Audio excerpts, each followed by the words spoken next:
My name is Ethan. This happened during my college semester break. The vacation was long, and honestly, I was getting bored.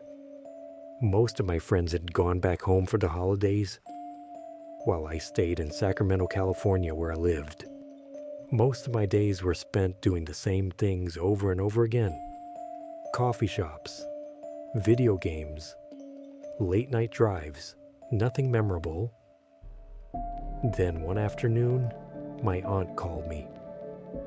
She had recently bought a large old house in Vacaville, about an hour away from Sacramento. After my uncle passed away the year before, the house had become very quiet. Only my aunt and my little cousin were living there. So she invited me to stay for a few days during my break. She said the house felt too lonely at night. Honestly, I liked the idea immediately. A change of atmosphere sounded nice, and I had nothing better to do anyway. So a few days later, I drove down to Vacaville and stayed at my aunt's place. When I arrived, she welcomed me warmly, along with my little cousin. She had always been one of my favorite relatives. The house itself was much larger than I expected. Old, quiet, and surrounded by tall trees. My aunt had even prepared a room for me near the front side of the house. The room was bigger than my bedroom back home. Directly across from my window stood an abandoned old house. The place looked ancient. Faded paint, dark windows, rotting wood. It looked like nobody had lived there in years. Near the front yard stood a massive tree with huge branches stretching over the property. My aunt told me the tree had already been there when they bought the house. But strangely, none of it felt scary to me at first. If anything, it felt peaceful, different from the city. For the next 3 days, I actually enjoyed staying there. I started jogging in the mornings, spent time outside, helped my cousin with games and homework. Honestly, it became one of the most relaxing breaks I'd had in years. I planned to stay there for about a week.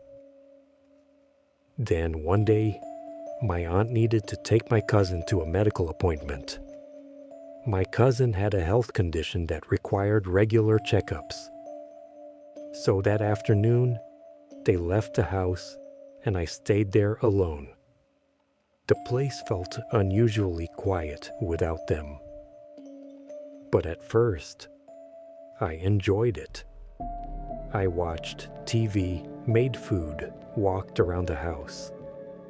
It almost felt like having my own private cabin. That night, my aunt still hadn't returned home yet. I was sitting in the living room, watching television, when suddenly the front doorbell rang. I assumed my aunt was back, so I got up and walked toward the front door. But when I opened it, nobody was there. I looked left and right. The street outside was completely empty. The doorbell switch was mounted right beside the door, so I pressed it myself. It worked normally. Maybe it was just malfunctioning, I thought. So I closed the door and went back inside. But only seconds later, the bell rang again. This time louder. I quickly walked back to the front door and opened it immediately. Again, Nobody. At that point, I figured the wiring was probably damaged. I even started thinking maybe I should disconnect the bell entirely before it caused an electrical problem. As I looked around near the wall for the cable, something suddenly moved in the corner of my eye. Fast, very fast. I immediately turned toward the abandoned house across the street. My eyes locked onto one of the upstairs windows. At first, everything looked dark, but the longer I stared, the more I realized there was someone standing inside the house, watching me. It looked like a woman. Her face appeared pale against the darkness behind her. Long black hair, light-colored clothing. She stood completely still behind the window. Because the inside of the house was so dark, I couldn't fully make out her face. Curious, I slowly started walking toward the abandoned house.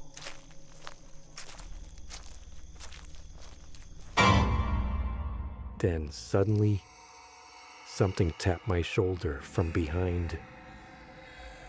Right as I walked beneath the large tree in front of the yard.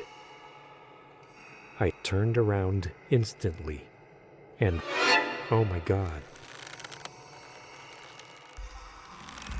Above me, hanging from one of the tree branches, was a pair of feet, slowly swaying in the wind. My body locked up. My heart started pounding violently.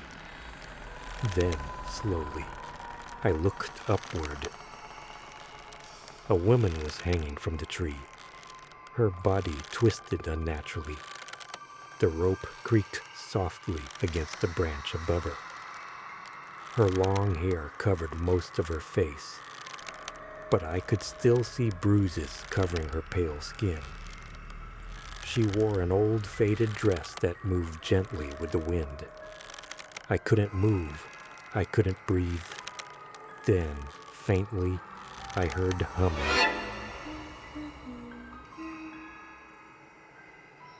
A woman quietly singing somewhere nearby.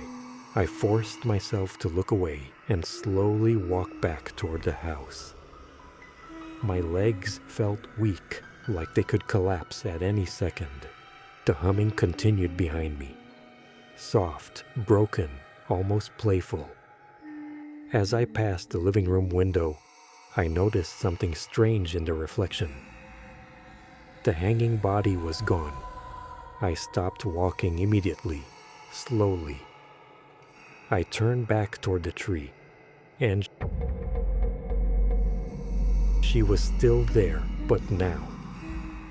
Her head was facing directly toward me. Her eyes were wide open, staring at me. Her mouth stretched into a horrible grin, while she continued humming softly to herself. Then, suddenly, she started laughing. A dry, broken laugh. I immediately looked away and started praying under my breath, while forcing myself back toward the front door. The moment I got inside, I slammed the door shut. And then, everything went black. When I woke up the next morning, my head felt incredibly heavy. My aunt was already sitting beside me. She asked what had happened the night before. So I told her everything, the ringing doorbell, the woman in the abandoned house, the figure hanging from the tree. My aunt listened quietly the entire time. Then she finally explained something she had never told me before. Years ago, before the neighborhood was developed, the abandoned house across the street had a dark history. According to old local rumors, terrible crimes had happened inside that house decades earlier. Nobody knew the full story anymore, but people believed something terrible had happened there. No one seemed to agree on the full story. Only that the house had a history people avoided talking about. But after that, people in the area started reporting strange things around the property, especially near the tree outside. Late at night, some neighbors claimed they could hear humming coming from the yard. And according to my aunt, I wasn't the first person who had seen the woman hanging from that tree.